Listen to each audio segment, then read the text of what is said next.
Emmanuel Macron et l'Union européenne accusent régulièrement la Russie de chasser la France d'Afrique.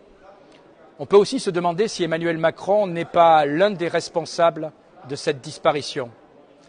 Du 24 au 29 mai, le président de la République du Congo, Félix Tshisekedi, a effectué une visite d'État en Chine de première importance.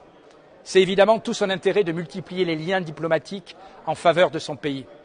C'eût été également tout l'intérêt de la France de ne pas mettre à mal notre relation privilégiée avec Kinshasa. Malheureusement, l'Union européenne et Emmanuel Macron multiplient les erreurs dans ce pays comme dans la majorité des pays d'Afrique. Souvenez-vous du déplacement du président de la République en mars dernier à Kinshasa. Vous avez certainement aperçu les images d'Emmanuel Macron faisant la fête en bras de chemise, une bouteille de bière à la main, comme pour effectuer une dernière provocation à l'égard de ses hôtes. Cette image déplorable est venue couronner une série de bévues.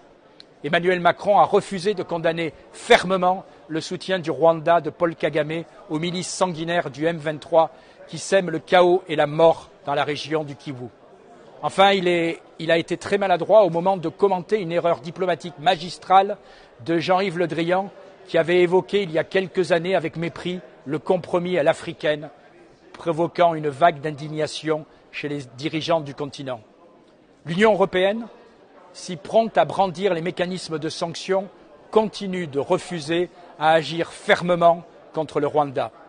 Alors que des élections sont prévues en décembre prochain à Kinshasa, il est urgent que la France et l'Union européenne ne soient pas rayées de la carte de la République démocratique du Congo.